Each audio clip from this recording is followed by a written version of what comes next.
roots. Back in Kansas City, we went to the same graduate school, Nazarene Theological Seminary, and several people who graduated around the same time as her or knew her said, "Hey, Roland, you gotta connect with Meredith when you get out there." And I'm so glad that we have the chance to begin doing so this morning. So thank you for being here, Meredith, Nick, Chris. Thank you for joining us, and thank you everyone who was able to come and be here today for this seminar. We're going to get a chance this morning to have the opportunity to listen to a practitioner, and then we're going to have a Q&A at the end of her seminar today. And then lastly, there's an optional tour for those who would like to hop on our church shuttle and head over to some of the sites that Caridad is involved in here in our city. But I'm just going to start us off with a word of prayer, and then we're just going to jump straight into a video, and then we're going to get to hear from Meredith. All right? Let's pray. Loving God, thank you so much for gathering this group of people together today. God, thank you for allowing us to take a break from our busy lives and enter into a sacred space to hear about a sacred conversation. Lord, thank you so much for your heart for those who are without a home here in Las Vegas, around our nation, around the world. Lord, we know that this is a significant issue, especially right here in our city. God, we come in contact with marginalized, oppressed people on a daily basis. Sometimes we feel like we don't know how to respond.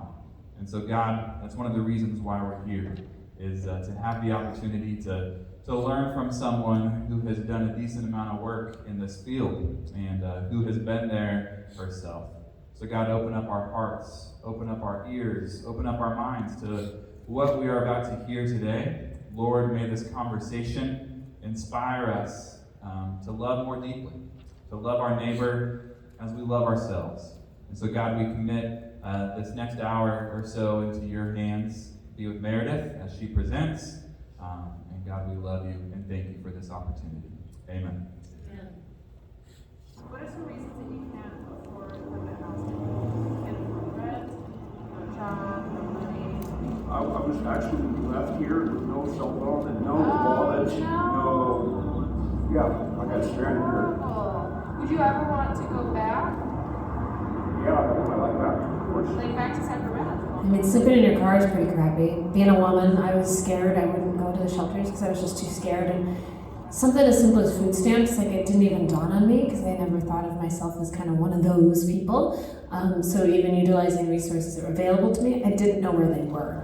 Petty arrests, trespassing. Hey, I'm not here to judge you anymore. We got that under record. I actually became homeless and I had a master's degree, was working at a university, got let go. I was working at another job and they closed the campus that I was working at. So everything kind of fell apart. It was 2008 and I realized if homelessness could happen to me, it could happen to anybody. So when I got out of that, I started the charity to educate the public, but also bring dignity.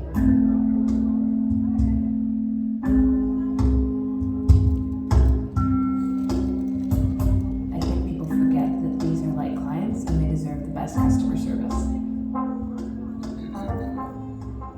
So part of what we do is I tell people we're like a concierge service to help them navigate the system and get to services, because as a homeless person you might not know where that is, or it might be impossible, you can't get there by foot. So I want to help alleviate some of that stress for the clients. I've intentionally chose a small territory because I want it to be like a beat cop.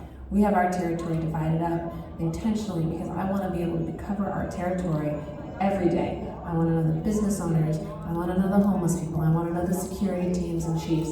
And so I'm able to do that because it's walkable or bikeable. And so when there is a new homeless person, we know who they are and we can help them even quicker. The repeat encounters help you to build up trust in the clients. You know, someone might not want my help one day, or because of mental illness, maybe they can't talk to me one day, but if you see someone every day for weeks on end, you're bound to break down and talk to them. So we even go with them to appointments to ensure their success. Like you don't actually need the referral agency in HMI. I've been there, so I can't ever stop, you know, because there could be me out there, or I see And the veterans, I see my brother, I see my cousin, I see my dad. Sharing and educating is really good, changing the mindset. These aren't human pigeons, these are people. These mothers, fathers, brothers, sisters. They were indoors once, and a lot of them indoors and working in Clark County. We go out of our way in daily society to avoid homeless versus looking them straight in the eye and just saying hello. It can make all the difference in somebody's psyche. So let's help you. Oh, sure. Okay, cool. Grab a pen.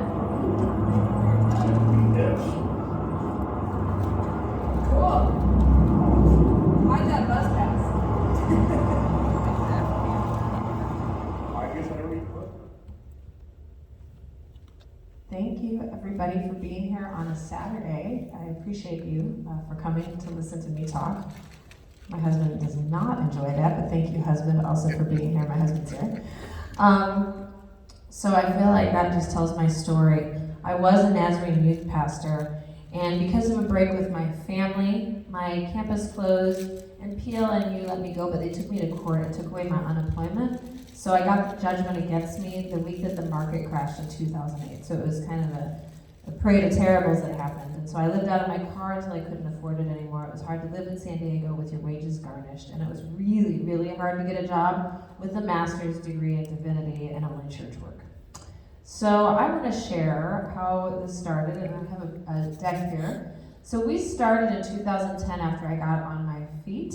And you'll notice our graphics are kind of cartoonish. When I lived on the streets, I said I never wanted to be the sad charity that had the bearded, sad-looking homeless guy because that wasn't who we were. And so you'll notice all of our graphics and stuff are kind of fun and whimsical because that is true to my promise to my friends on the streets. So we started in 2010 in San Diego, and it grew out of what I saw the need was. People would always drive by and give us sandwiches and different things, and we would just throw it away. And it was never anything that we needed or maybe too much of the food. And so it was just such a waste I saw on the streets of San Diego. And so we started with our Undies Sunday, which we still host annually every first Sunday after Easter. And we have our superhero Mighty Tidy that saves the world from bad sock and underwear donations. But now we have grown much bigger, and we have Hanes as a corporate sponsor. So we still have that. We have marketing packages available. If you all ever want to do an Undies Sunday, we will gladly give that to you.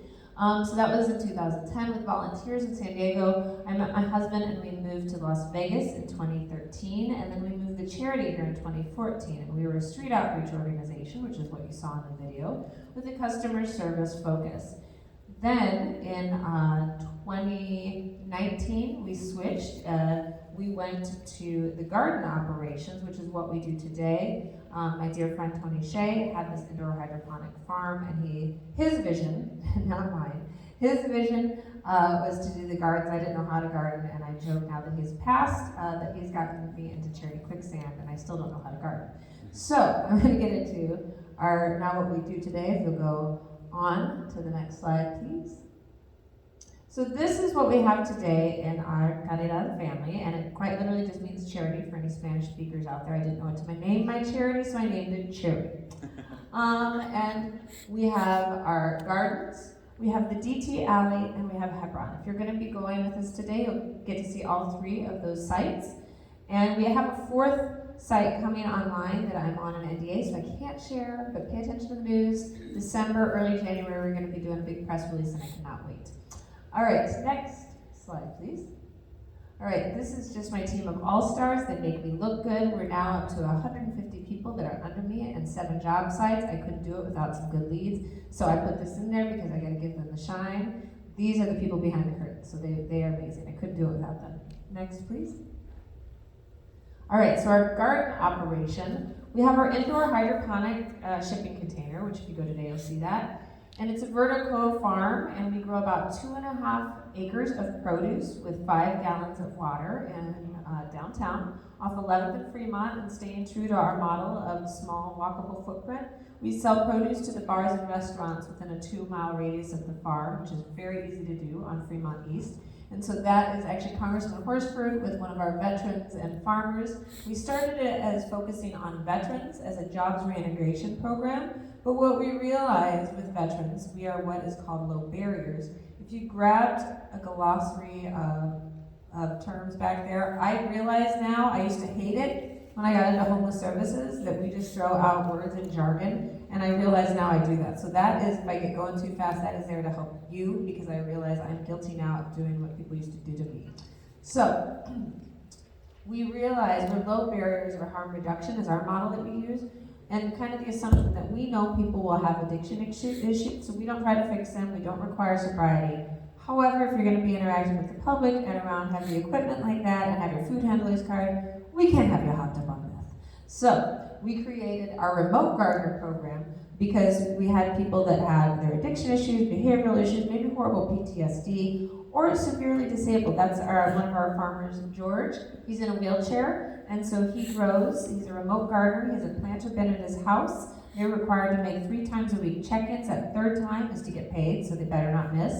And they get $50 a week stipend. So versus our people that work in the farm, they're an hourly wage. And we have our farmer, that's Heather. We now have Mim as a farmer. But we have a planter bin at the at the Las Vegas Rescue Mission. I used to live in San Diego, work at the San Diego Rescue Mission as well. But we have a children's garden that we're going to be starting up probably the next month or so. So the kids will get a half-an-hour gardening class as their parents are checking into shelter. Then when they move out, we're going to give them a gardening certificate and a plant. But they will learn about the plants each week with our gardener, Mim, and they'll be growing produce that will be used in the cafeteria, and they'll be learning to compost with Mim. And we have another shipping container farm as well that we'll be starting. We're in permitting right now with the city. But once that gets online, we'll be training and hiring people from the shelters to work in that, and they're going to be growing custom orders because that is a horizontal, not a vertical farm, so we can grow things like strawberries and tomatoes for the businesses. Next slide, please. All right, so now we have our DT Alley. So that is off 6th and Carson. Has anybody ever been to the donut bar? Oh my goodness, only one person. You guys are missing out. Okay, yes.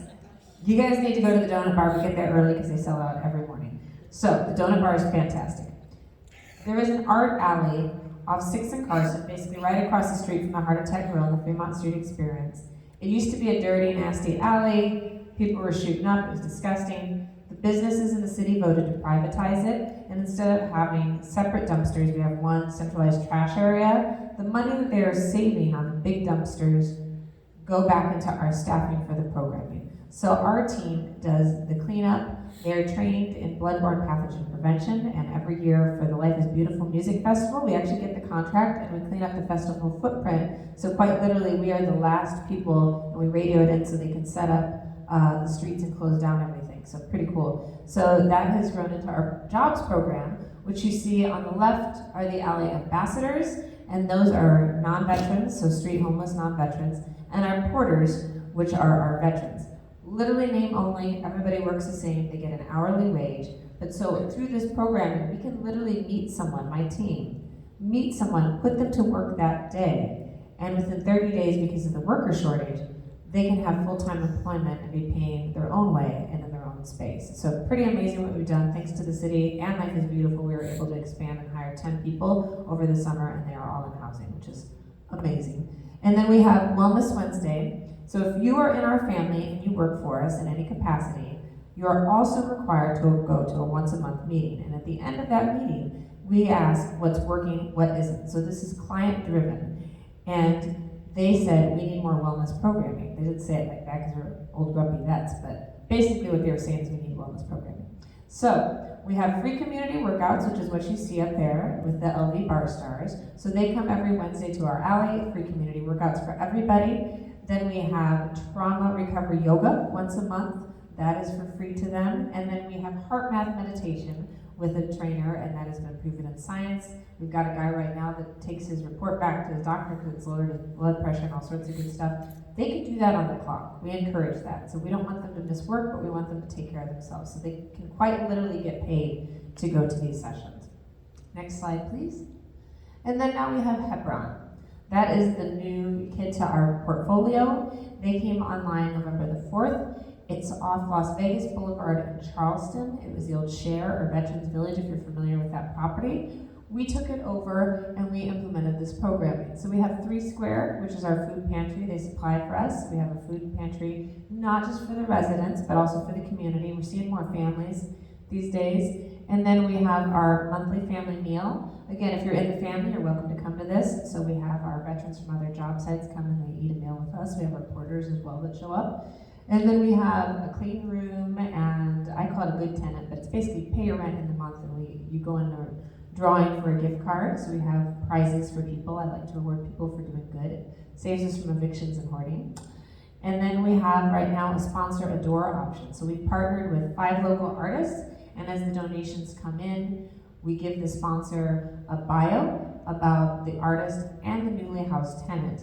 And then the tenant works with the artist, what their likes, interests, what they want to see on their door, and then the artist does that in their own personal style. So this is one of our veterans, one of his doors. Next slide.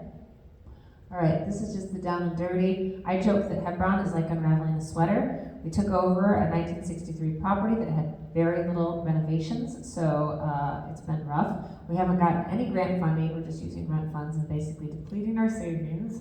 But so actually that total is much higher. We're over 200,000 now we've put into repairs of the property.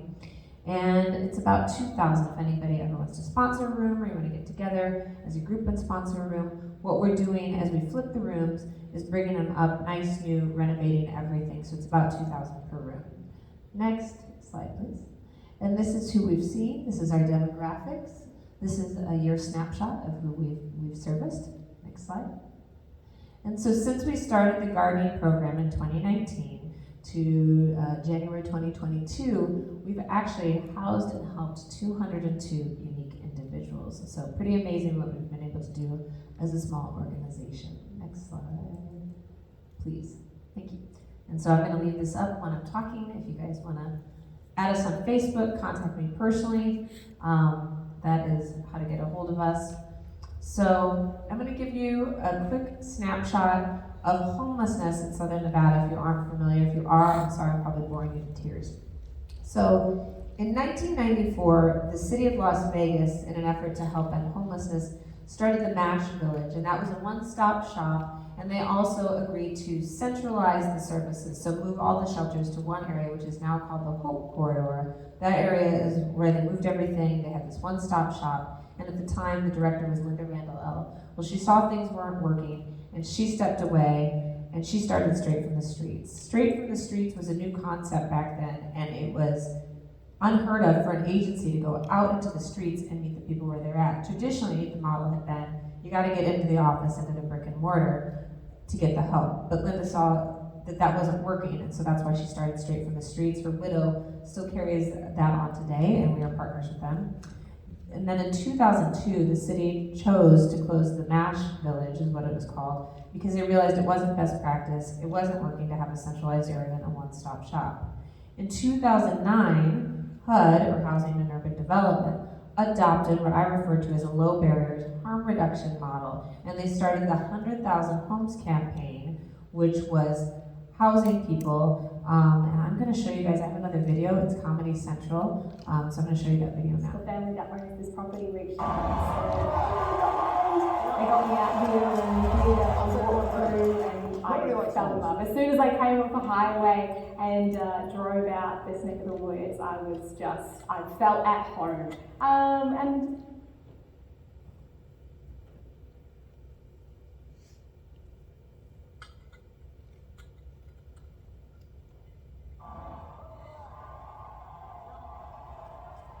I'll tell you one thing, nobody likes homelessness.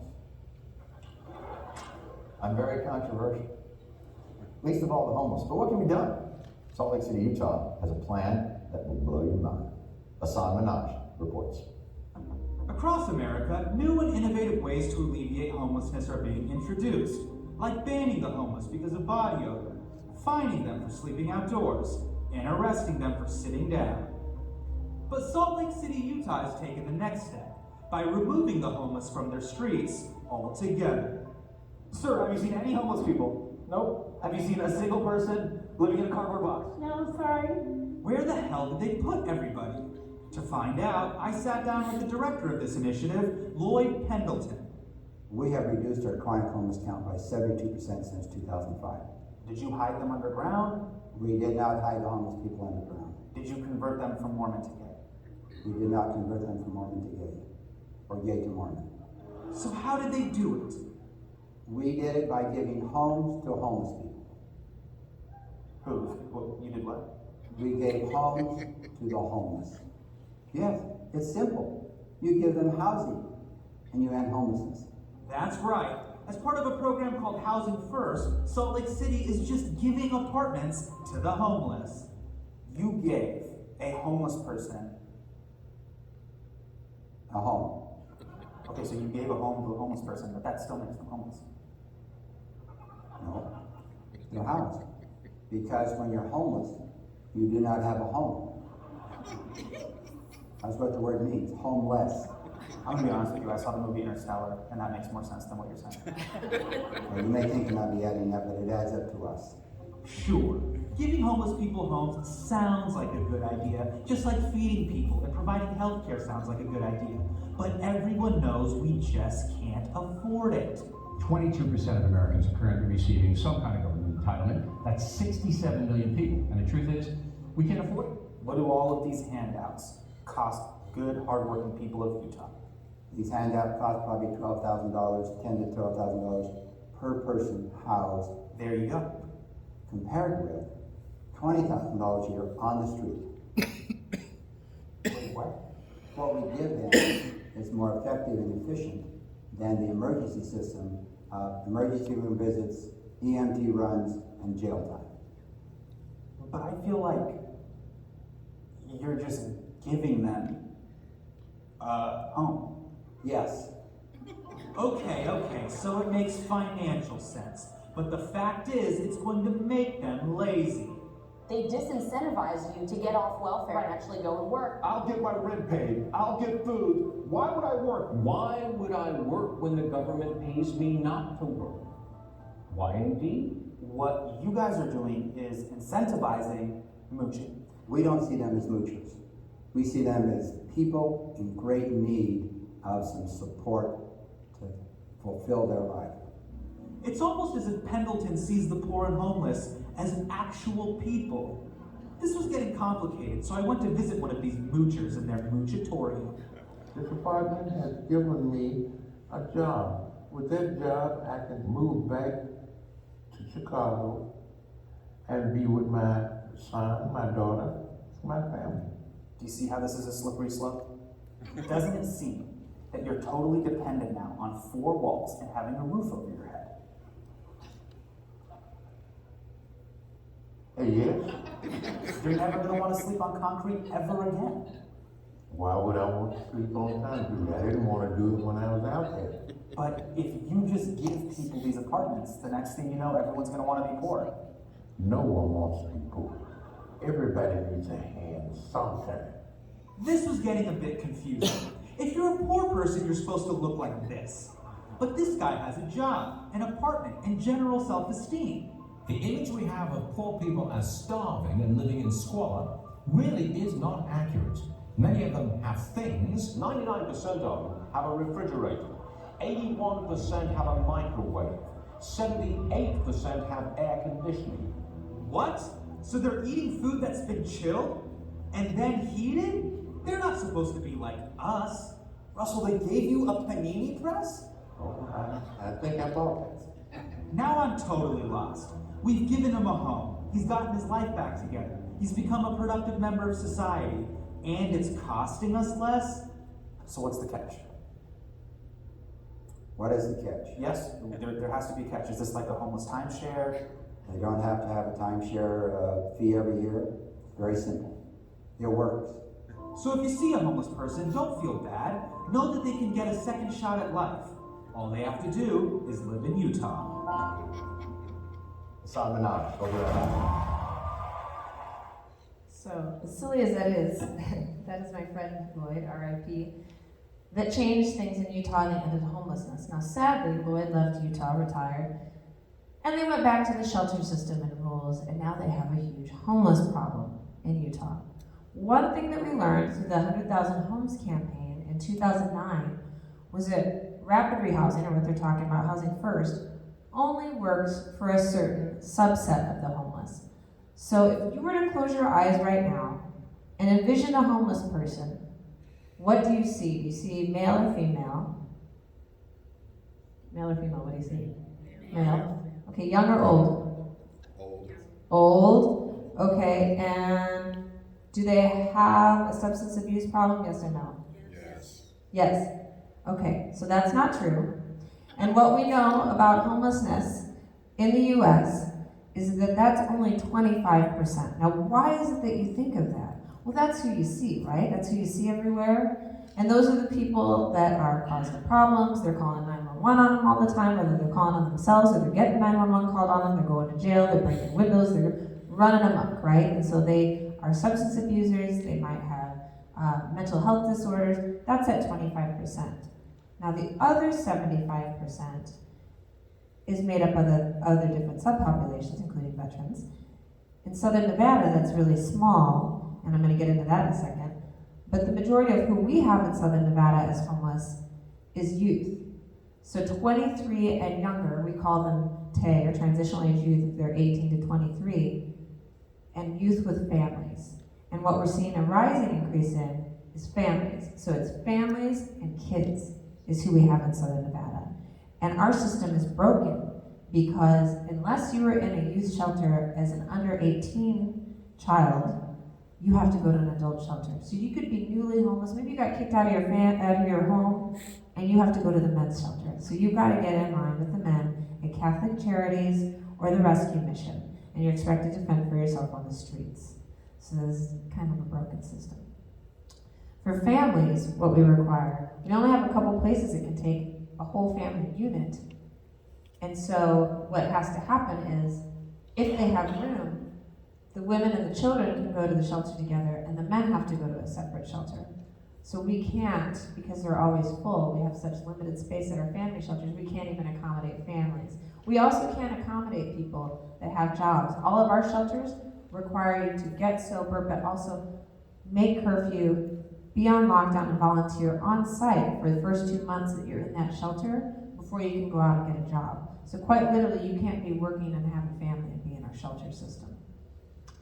In 2014, the Obama administration put an emphasis on veterans, and they targeted 25 cities. It was called the 25 Cities Campaign, and Michelle Obama led the charge. They pumped a lot of money and resources, and we were in the top 5 for our total number of homeless veterans. So I volunteered. I have to confess, I was designated to be the volunteer for this lead organization and lead the charge. It was because nobody wanted it. So I was the federal lead for ending veterans homelessness, and I'm proud to say, as a lead, we ended veterans homelessness in 2015 in Southern Nevada, and we were federally recognized by Michelle Obama and the Obama administration for doing so. Thank you. Before you get excited, you have to know the social work speak. We reached functional zero. So that means there will always still be homeless. However, with our veterans, we know who they are, we know where they are, and we built a system so that, say, right now, at last count was 73 homeless veterans. We have 200 housing vouchers for the month. So quite literally, if all 73 say tomorrow, I want housing, well, not tomorrow, because tomorrow's Sunday. On Monday, because VA is open, if they say, I want housing, we can accommodate them based on the system that we've built for them. So that's called functional zero. So yes, we have homeless veterans, but we have a system to support them and house them. Then in 2019, the city passed an ordinance allowing fines for the homeless if they didn't accept the resources. So if you couldn't pay your ticket, it can result in up to 4 months of jail time and the possibility of getting trespassed from where you got that ticket. So the corridor of hope became a thing that people were trespassed from, so they couldn't get to the shelters. And I want you to raise hands. I'm going to ask you about a few things. Those of you that live on your own, are you required to be in? Do you have a curfew? Okay, do you have to sign in and out every time you go in and out of your place? Okay. How about, have you ever forgotten to eat and let the day get away from you and you haven't eaten? Has anybody ever done that? Oh, yes, my people. When you forgot to eat, or you just didn't get to eat because you were too busy, did anybody make you sit through an hour church service before you do that? Nope. All right. Anybody ride the bus here? Okay. I love riding the bus. My husband thinks I'm weird, but I love the bus. Anyway, have you ever missed a bus? I've missed a bus. Or the way they change things, like sometimes I'm at the bus stop and I didn't know the bus changed. How about getting a ticket because you missed the bus? How about going to jail because you missed the bus and were at the bus stop? No? Have you ever stood on the sidewalk to try to figure out where you're going? All the time. How about like lean against a building when you're standing on the sidewalk, not knowing what you're doing or where you're going? You ever got a ticket and gone to jail for that? No. That's what we do here. That's what we do to people. We throw them into jail for that. And so those costs that he's talking about for our chronically homeless, part of that is jail time and the ticket and the court system of it all. So that adds up in Southern Nevada. We did a study in 2015 with UNLV. It's about $50,000 per person per year. So that's the chronically homeless. I want to be distinct. That dirty, stinky, hairy old guy, it's that guy that's costing you as taxpayers $50,000 to do nothing. Versus $20,000 with Housing First and case management for a year to house them. What we learned in Housing First is that if we just put people in housing and offer them resources, not make them get all cleaned up and go through all these hoops, they will get better and they will do better. But what we also learned, which we didn't know when we started this back in 2009, was that if you offer this to everybody, sometimes it's a waste of money, because not everybody, like those transitional age youth and the families, need that housing for a year or with the case management. Sometimes they just need to be pointed in the right direction and maybe a transitional house, and then we never see them again, as is the case with a lot of our workers. Once we get them their full-time employment, and I've got 4 people right now in Hebron that they're paying their own way. All they needed was to be pointed in the right direction, get some IDD assistance, and other than a normal property issue, like my refrigerator went out, we don't really hear from them. They're independent. So it's important that we know who we're talking about and what we're thinking of when we're talking about the homeless. So I'm going to do an exercise, and I'm going to pull out my phone. Does anybody else have a phone I could borrow really quickly? Yeah. And play some music? I'm going to play some music for you all. Yeah, come on, that's fine. Okay, so everybody pick a partner really quickly. And sometimes we say, oh, well, why don't they just get the resources? Or why don't they just listen? And this is a listening exercise. So pick a partner, find a partner. And what you're going to do right now with your partner is you're going to roll up your paper, and you're going, when I say go, not yet, when I say go, you are going to start whispering in their ear. How do I? Okay. And so what you're going to do is you are going to, when I say go, you are going to start saying things to your partner. Now to the listener, and I'm only going to do this for a little bit, and then I'll stop you, and then you'll switch partners. The partner, like I said, you can heckle them, be nice, but you're going to heckle them. But what the listener is going to do is you're going to listen to the instructions that I'm giving, and repeat them back when we get done with this and tell me what you heard.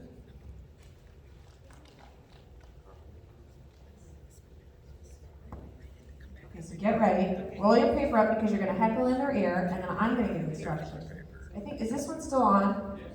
Perfect. Yeah.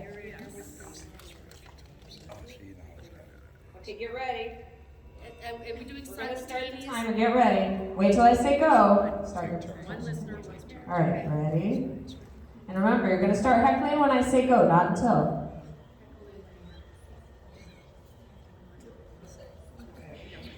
Okay. All right, get ready? All right, and go. Start heckling right in their ear. Right in their ear. Okay.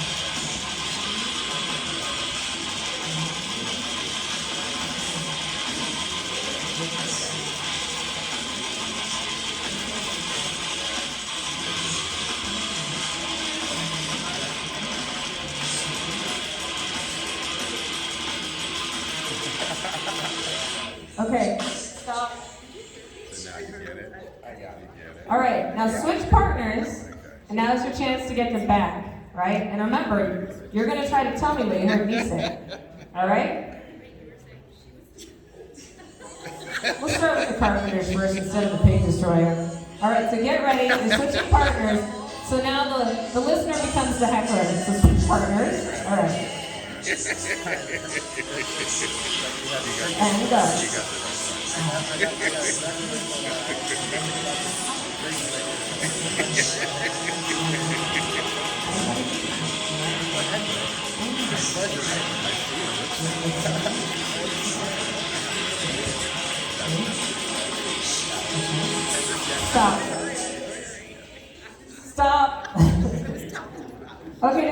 gonna tell me what I told him?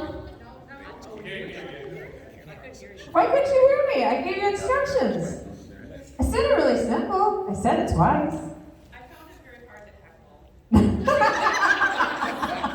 Oh, bless you.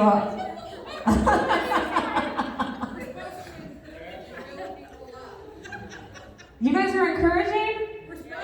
Oh, I want you to be my hecklers next time for that exercise. Why couldn't you hear me? I gave you instructions. It's so simple. I told you if you want to get housing, all you got to do is meet me on Monday and I'll help you. Easy, right? No. So one thing we know about people is that they will take the path of least resistance, right? So why is it, and I was one of these people, why is it people don't go into shelters? Because there's too many rules. Or maybe there's too much going on in their heads that day. You know, you might be one of 5 voices. That's an example of like mental health, or maybe somebody being high on drugs that I want to stimulate. They might not be able to listen to you that day. And that's okay. And so I believe in unlimited second chances, and that's why we believe in customer service. Because we know that low barriers, we know who we're working with, and we meet them where we're at. We don't try to change them. We don't say, why didn't you get it right? You know, I just told you the one time. No, because they couldn't hear us. You know, they had too much going on, and sometimes it can even be the stress of staying alive on the streets and not getting killed. So, you've got the handouts, the do's and don'ts handouts that I gave to you all. I'm just going to give you the highlights. I'm not going to go over it all. My big picture, what I think are big no-nos if you're going to interact with the homeless.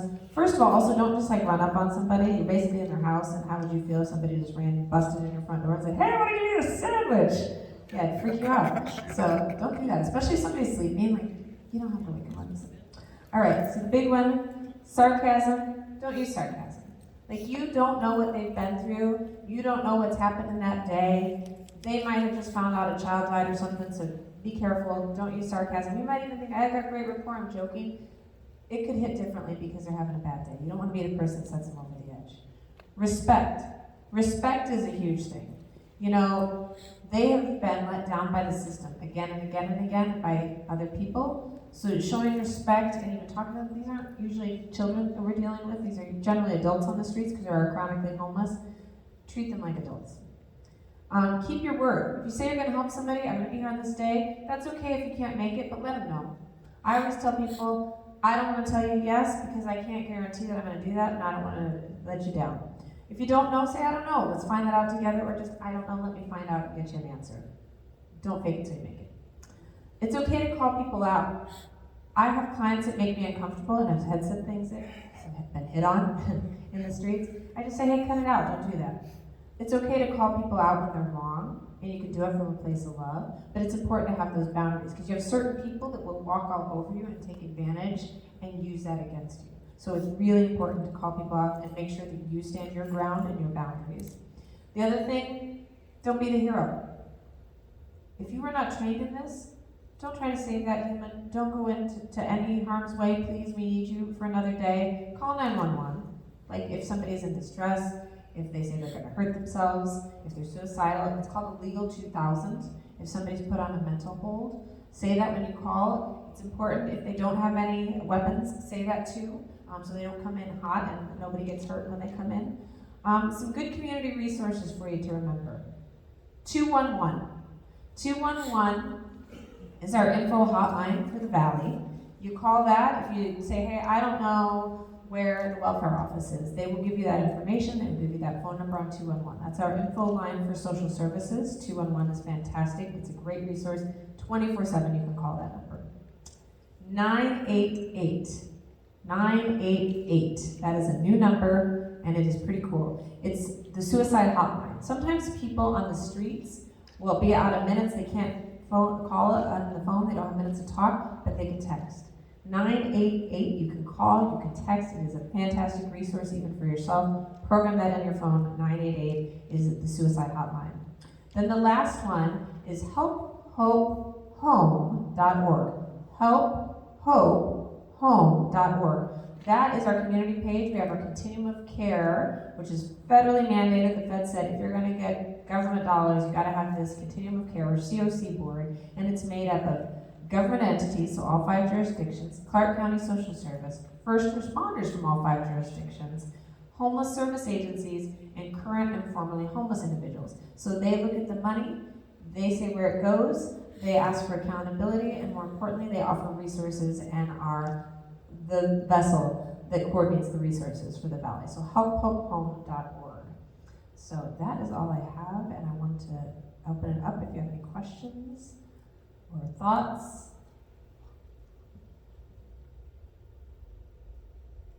You can throw tomatoes now, just kidding.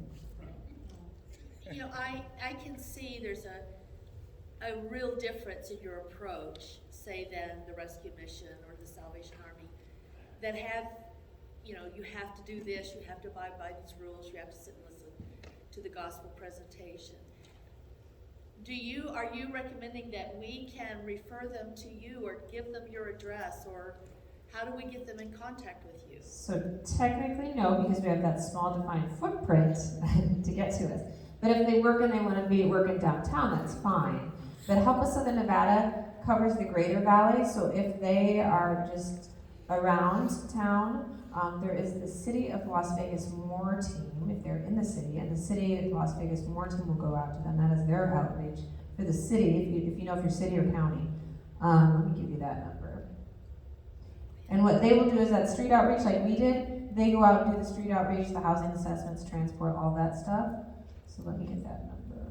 So that number is, for the More team, it's 702-229-6673, 702-229-6673. That is in the City of Las Vegas, and let me get the help number for you.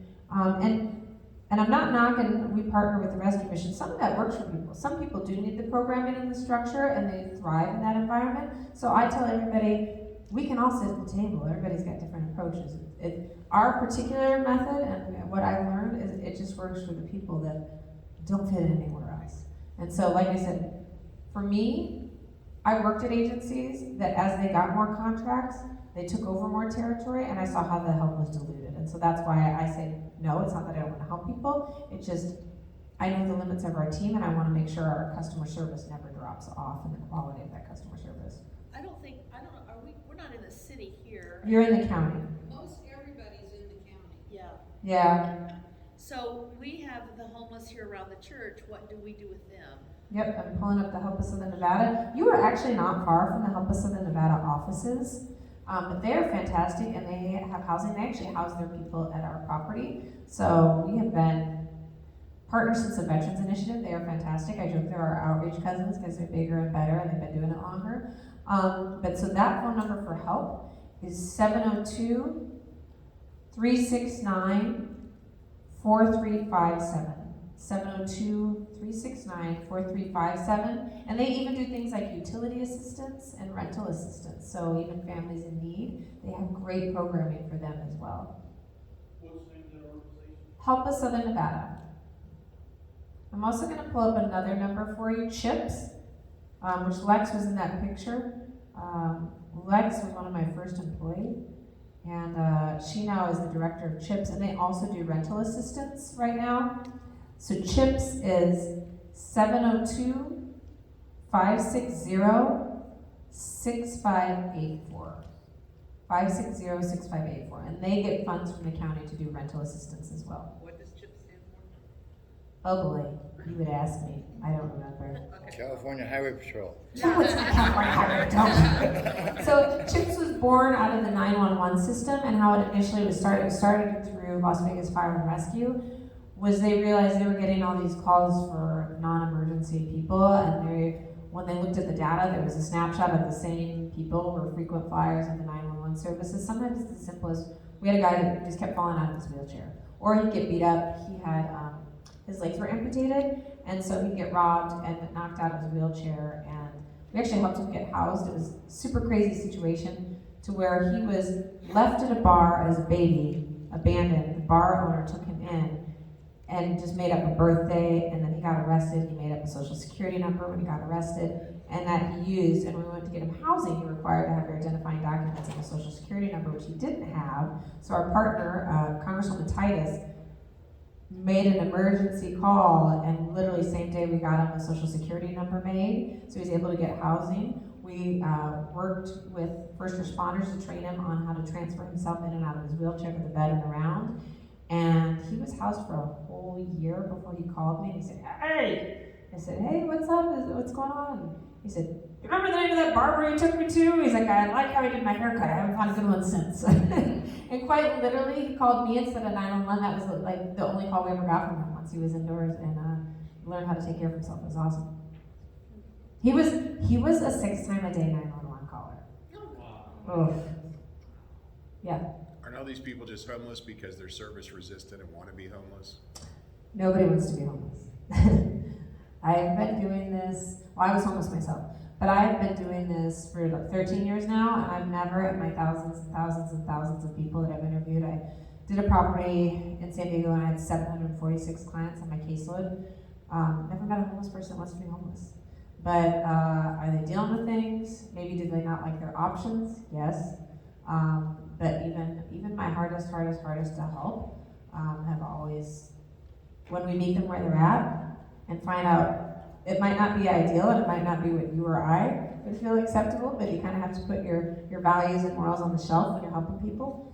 And we've definitely come up with solutions that work based on the individual.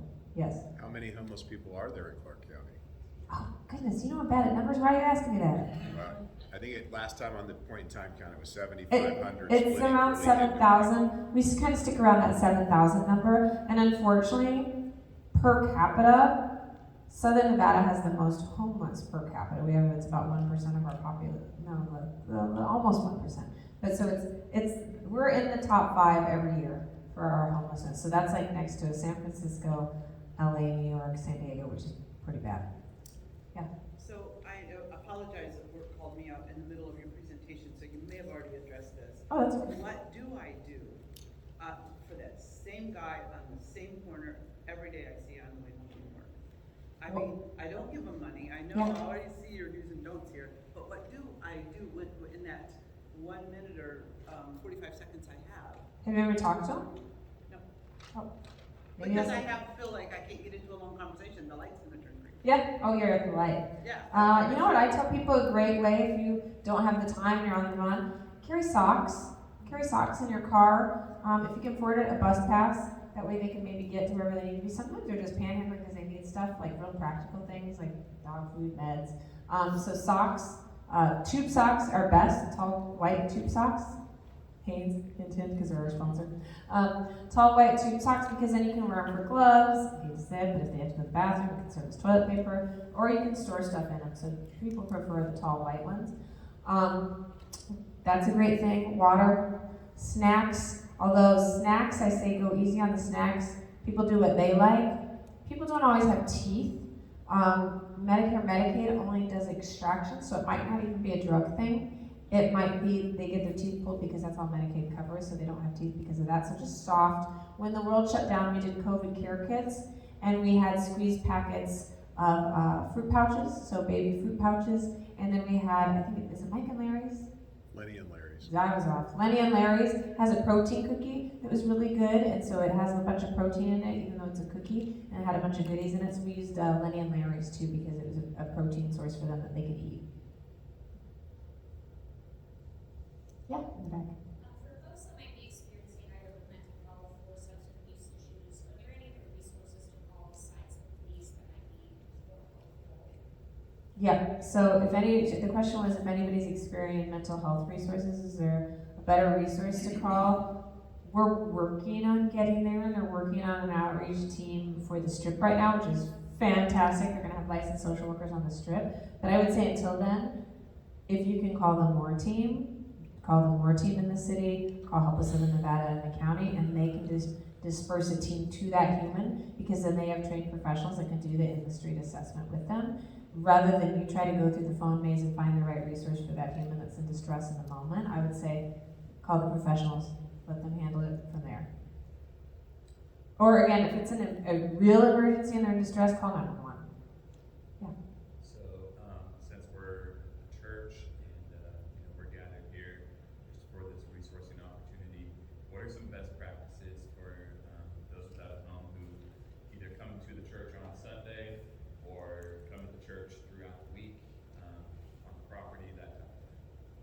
Okay, so the question was, what happens, since we're a church, for individuals that come to the property? And this is where it just, how much do you want to get into the weeds, right? Like, how much do you feel comfortable as a church, and you guys have to decide that as a church? Because some great options would be to give out bus passes or waters, but then it's kind of that fine line. Then what do we do? Then if the floodgates open, and then everybody and their mom starts coming out of the washes and everything, and comes here and knows, hey, this is the spot, and then they're on property and breaking things, and it's a hot mess, and then your members are all mad because you got everybody camping out and drinking passed out in front of your sanctuary. So, depends on how deep you want to go. My advice is to get a partner, like a Straight from the Streets, which will also come out to you. I think a Straight from the Streets or somebody like that, and maybe you sponsor IDs, and so you have a day, hey, we're going to give you a bus pass, and if you go here on this day, you get ID assistance or a housing assessment. Even like a Help Us in Nevada, you could work out a partnership where, hey, can we send our people to your office on this day if they show up at our church? We tell them directions, they get over to you, they get their housing assessment and what they need. So I would say probably something like that, where you, and I can make that connection for you, where you develop a partnership for the resource that they're needing. So back to that, did you talk to them? Find out what they need. They might say, I just need pet food. Right. There are agencies that do just pet food, you know? Yeah. So, it seems like there's kind of different levels of homelessness, I guess you would say. Like, the people who maybe are on the streets more often, and then you have, like, we're experiencing a lot of inflation. There's individuals who either aren't working or are working, and they're not making enough to stay housed. So, like, what would you recommend for those people kind of in the middle? Either like, hey, I'm close to getting evicted, or I have been evicted, or I've been evicted multiple times. Like, what would you say for us in assistance for that? So the question is, for the people that are like the working homeless, or they're about to get evicted, or they need those housing resources, but might not be the chronically homeless, what is the best advice? And I would say a program like CHIPS, where they could do rental assistance and they have the case management possibility. Somebody like them, or even Help Us in Nevada, does a similar thing. Somebody like that, refer them on, but back to the 211. 211 is your friend. You can always call them and ask.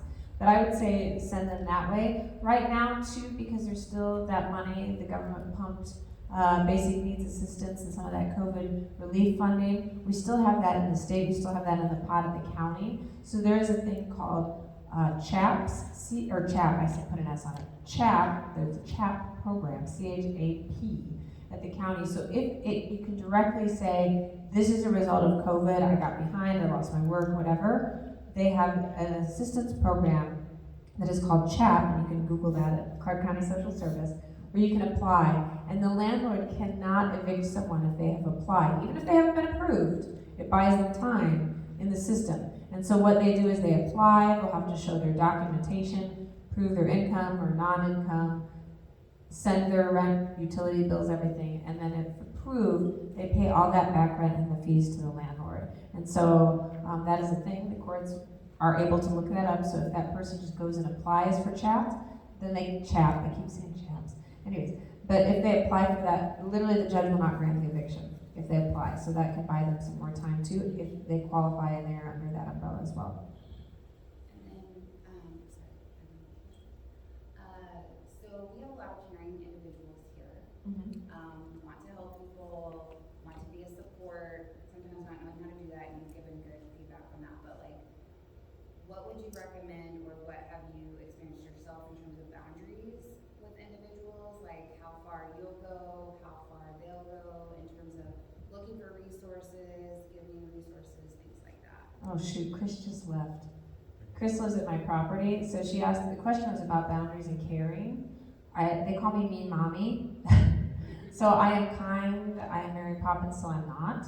And so that goes at the front end, what I said. At the front end, you have to set that out. I will do this, I will do that. If somebody keeps asking, because you have those individuals that will just ask and take and take and take and take, say, no, that's not what I said. I didn't sign up for that. And even sometimes people will try to guilt you. There are some, back to that manipulative person. Some people are just manipulative. And you're saying, no, I didn't say that. You're not going to make me feel guilty. I have done X, Y, and Z. We just had an example of this. That's why I wish Chris was here. He's one of my tenants.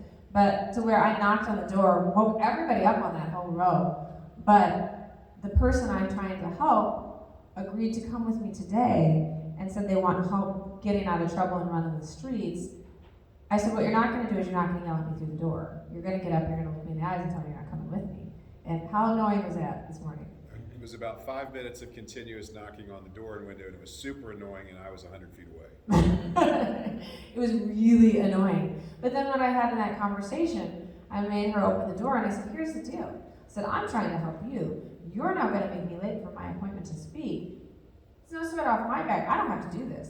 I said, but what I'm not going to do is have you last minute tell somebody to tell me. I said, this is on you. I said, and I'm upset and my feelings are hurt because you let me down. I said, if you're not going to make it, you need to let me know before I have to go chase you down. That is what I'm upset about, and that is why I feel disrespected by you.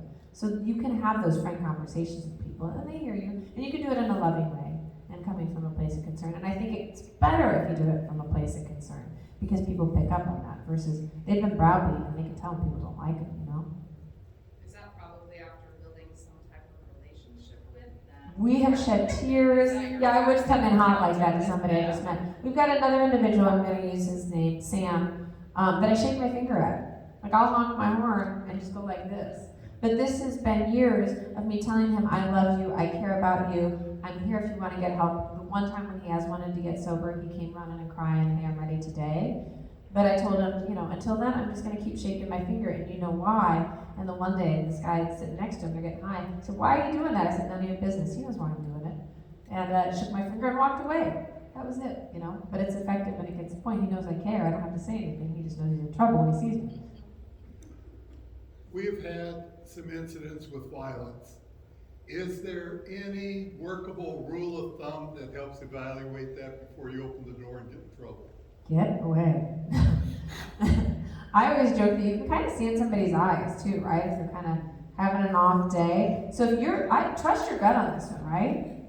Like Holy Spirit, gut, whatever, I believe it's the good Lord saving me. Trust that voice. Like when my husband and I encountered a guy that was laying on the streets, I got a bad vibe. But I was like, no, this is me just being, self-conscious. This is stupid. This is God's child. I need to whatever. So I said, hello, sir. Against my better judgment, against what my gut was telling me. What did he do? He kicked a big old crazy dent in my door and could have attacked me. That was stupid. I know better. I've been doing this for years. But again, I ignored my gut. So I would say in that moment, you can talk through the door and it's okay. Be like, you know what? Can you talk through the door? I'm not comfortable. Talk through the door for right now, and I'll try to help you as best as I can. That's okay too. Thank you. Yeah. With your families that are displaced because of all of what's going on, is there a place for the children to be able to stay in school? Is there a connection between our district and the kids to be able to stay in school? So all of our schools, it's called Title IX. Unfortunately, all of our schools, you have to be Title IX school to have a certain percentage of homeless. And so all of our schools, unfortunately, are Title IX. So they are trained, and they have social workers that work with the school district. So they kind of know what to look for as a school, and they are alerted, and they have free meals, they have wonderful programs, to where even the kids can stay and have like a dinner that they take home to their family. So unfortunately, Clark County Schools is excellent at this because they have to deal with it all the time. Yes? I work in the office, and so I can get calls. Ooh, you get a lot of people asking for everything, Yes. huh? Like every other day, it seems that people call saying, I'm going to be homeless, I'm going to Yes. be evicted. Yes. And they, some of them have really good sounding stories, like Yes. it's real and you want to help them, but, unfortunately we can't help everyone. Yes. So when we do give them these resources, and they'll tell us, well, no, they won't help me. No, they're not going to help me. I've already called them, they don't help me. Or they're put on a list. So what is the success rate in these? Or how much do they help? And do they, you know what I mean? Yeah, so the question from the office is, how do we help, because we're getting all these calls in, and how successful are the resources? So I will be fully transparent, because now the county is being transparent about this. We didn't know what we didn't know when we started our housing list and gave everybody housing assessments, and the feds and the county told us, hey, don't tell people if they don't move up. So like I said, that housing was designed for only the chronically homeless. So we have all these people on the housing list that are really able bodies that are scoring lower, that we just say, check back in, just check back in. And so they're a year or 2 years on this dumb housing list. So now, finally, the County is doing a project that will be transitional housing in downtown for families and some of those higher scoring people. Because they're telling the truth when they say, hey, I've been on this list forever. That is the truth. I mean, we started the list in 2014 with the veterans, 2015 for the public. Some of those people are still on there. And so I wish we would have had those honest conversations like, let's help you find something. And they're starting to do it now, divergence. I tell my team every conversation should be about housing. And so before we had Hebron, we were actually having those honest conversations like, can you stay with somebody for a week until you get your ID? Can you do this? Can you do that? Just having those conversations and getting people to rethink. And I would say maybe that's where you need to redirect the brain. If they're saying, I've been on this housing list for a year, maybe you have those conversations. Well, unfortunately, we can't help you, but have you thought about this? Do you have a friend maybe for a week? And then, maybe then you could go here until this works out. And so even having those conversations and getting them to rethink, because they're just frustrated and they want your help right now and you can't help me and you're a bad person is what you're getting on the phone, I'm guessing. Yeah. So again, redirecting their thought, and that's really like I did until November of last year, we didn't have housing in our tool belt. So hundreds of people that we were working with, and how do you keep them from not being frustrated and disheartened? It was really hard. On the flip side, what you can also do, I ask people, have some good questions. How long have you lived here? Are you planning on staying here? Because sometimes what we found is people are shopping. They're resource shopping, whether they hopped over from Arizona, California, whatever, and they just want to see it and they have their benefits and whatever, but they also don't know that if they stay here in Nevada from California, they lower their benefits and Social Security disability amount goes down, all that. When they find that out, even educating them about that, they're like, oh no, never mind, I'm getting out of here. And so it's also good to know, are they from here? Are they planning on staying here? Because back to that, your resources, think of it like triage. You don't want to waste your time and effort on somebody that's just shopping resources and is like, oh yeah, I'm from California, I just want to see what you guys got up here. So also having those conversations, ID, ask if they've got an ID. Most places, and including housing resources, want you to have a Nevada ID. And there are agencies that help with that as well. So those are good pre-qualifying questions too to see, because I've heard some sad stories and then checked them out and they were absolutely not true, and I'm a sap, so it's a good thing we have checks and balances at my place, because I absolutely give all of our staffing money away on helping people on the phone. I heard recently on the news that there is some, I don't know if they're apartments or homes or what, that are being built for people who are on the streets. Are you aware of that? How long that's going to be? So that is the Safari, the old Safari Motel. She said that she heard on the news that there's some homes being built. That's what I was talking about, the transitional housing. And so that is for the people that don't score high enough for the rapid housing, but maybe just need to be pointed in the right direction. And so that is U.S. Vets on the Veterans Initiative was the lead agency for housing the veterans with the Salvation Army and a couple others. But U.S. Vets, I joke that they're like the A+ student in class. It's always going for the plus, extra credit. Like their data and how they do things are just top notch. And so that harm reduction model and everything, we partner with them for our gardening project, and they house our veterans. Fantastic. They got the contract for service, and so they're going to be doing it their way. So that makes me really excited that the Safari is going to be run by U.S. Vets, because it'll be done right, and they have years and proven track record of doing housing right in the valley. Their property, one of them is behind the Eureka off Sahara. Beautiful. You walk in there, and that's a kind of a rough neighborhood back there. You walk into that, boy, it's quiet, it's beautiful, it's peaceful, and so they know what they're doing and they do it right. Yes. Can you explain the scoring system that you keep referring to? Oh, the scoring system. The VI SPDAT, because that's what everybody needs to remember. Vulnerability Index Service Prioritization Assessment Data Tool. VI SPDAT. It's also in the glossary terms. I don't expect you to really remember that. I was joking. That's awful. So this guy, Ian DeYoung, who's my favorite data geek. Ian is amazing. If you ever want to be bored to tears, actually he's not boring. I will warn you, he says lots of cursey words. But Ian DeYoung is a data geek that is from Canada, and he's all about data. He could care less about how we say, we're always like, but I've got this guy's like, I don't care, I've got the data.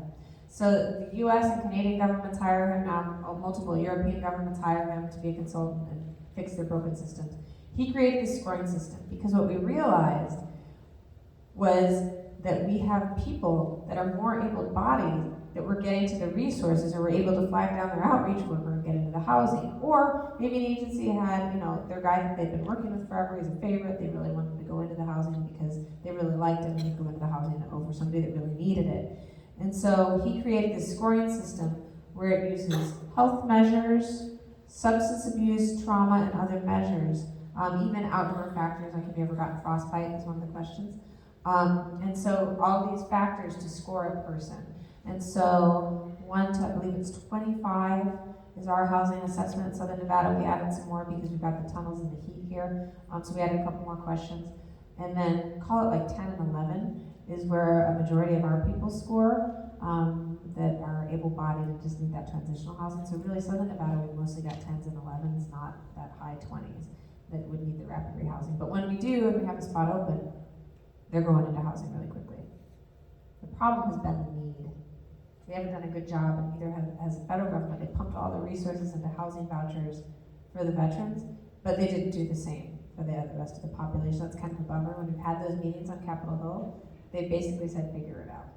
So, bummer. So the higher the number, the greater at risk. Yeah, you don't want to be that high scorer. It's not a good look. It's you've seen some things and been through some things. So it's probably you've got mental health issues. You might have substance abuse issues, history of being incarcerated, being abused is also another one. I mean, it's not good. But you've definitely been through it. Now, but what I've seen is that doesn't define the person, right? And so we have some amazing success stories. Actually, hi Dave, if you're still watching. Mr. Dave was one of my highest scoring that I've ever experienced in all my years of doing this. And he was incontinent, used a walker, had a heart attack, was an alcoholic, had multiple strokes, had deep vein thrombosis, so problems with his legs and the circulation, and was incontinent, and unless I got him at a certain time in the morning, he was already drunk and I just couldn't help him. But so we ended up getting him he needed, in this case, a program, got him into detox, got him into the 2-year program with lots of rules, lots of structure, found out he has multiple master's degrees and was a hiking instructor. He now does AA, goes around town and speaks, and sometimes pops in on college courses and teaches. So amazing, amazing, amazing. And my husband was there the day that we met him. We actually had to put trash bags, get him at 4 a.m. and kind of help carry him into the car because he was so feeble. I really didn't think he was going to live. So yeah, he runs circles around me now on the mountain. So. Did you say already if there's a mental health mobile crisis unit or anything? At this time, the question is if we have a mobile mental health unit. We do not. They're working on that for the Strip. And then, like I said, we have the Moore team and other cities do have that. I could be wrong on this, but what I've seen is we don't have all the state funding like some of the other states that have those great resources like mobile mental health teams and such. So we have whatever the feds give to the state or whatever comes from the state down to us, which with no state income tax, even though we love that about Nevada, it kind of puts us at a disadvantage for resources, so we don't have a lot of those support systems that other states have, unfortunately. So if we were to experience someone having some sort of mental health crisis, what would be the recommendation? Who's call? So if someone is having a mental health crisis, call 911. It's called a Legal 2000, and they will put them on a psychiatric hold and get them to the appropriate hospital and the appropriate care. So just call 911. And I'm assuming that we don't have co-responders that go out with, like, mental health workers that go out with police here in Nevada? No, we don't have mental health workers that go out. And unfortunately, when they changed the mental health system in the 80s under Reagan, they gave the states the option. It used to be all state run, and they gave states the option to put that responsibility back on the county. In Nevada, it's still at the state level, and so, as you can imagine, when your mental health decider is out of your town and up north, weird decisions happen that don't help you out in the right way. So it's unfortunate, but yeah, there's lots of holes in our mental health system in Nevada. Yeah, I think there was a time when we were sending them to California. That was the thing when I moved here, and I thought that was always like a hypothetical, like that wasn't a thing. But yeah, we're talking about how they were busing people out. I don't want to get into it because I don't want the person to be mad at me, but that person is still in the mental health service in Nevada, which is mind-blowing to me. But that was really a thing, and we lost a lawsuit where literally we were sending people on buses, not where they had anybody new, but sending them to San Francisco with a pack of crackers and telling them, call 911 when you get there, and tell them you need help. So that was a real thing. So normally that is not the case, but yes, we were doing that, and we definitely got caught as a community with our pants down. Yes. Are there any legitimate bus programs? There are, the question is legitimate bus programs. So as you can imagine, after that big old lawsuit, all eyes were on us as a community. So it's called Ticket to Home programming. And so the county and the city has that, but what they will do is they will verify that there is a human on the other end. They will call them, check the address, make sure it's legit before they put them on a bus, because they don't want that to happen again. And then also we make make a mark or like an alert in the system. So if you do that, you can't, that is not your travel pass to go wherever you want, you know, every other year to get out of town. So we mark that in the system, so it's literally once in a lifetime that you can pull out that card and get assistance for that. And so, yeah, City of Las Vegas and the Clark County Social Service offer that assistance. What if they don't have an address though? How would they? They will let, if it's a friend even, if it's a friend or a relative that will take them in, that's fine too. Yeah, they won't just send them off for a job and an employer says, yeah, I'm gonna hire it. That doesn't work. It's gotta be an actual residence and someone that says, yes, this human can live with me. And so we've had friends, we've had people get reunited with friends So from it's the to past. the destination. To the destination, yes. But it has to be indoors, it has to be a house, can't be a business and a baby, yeah.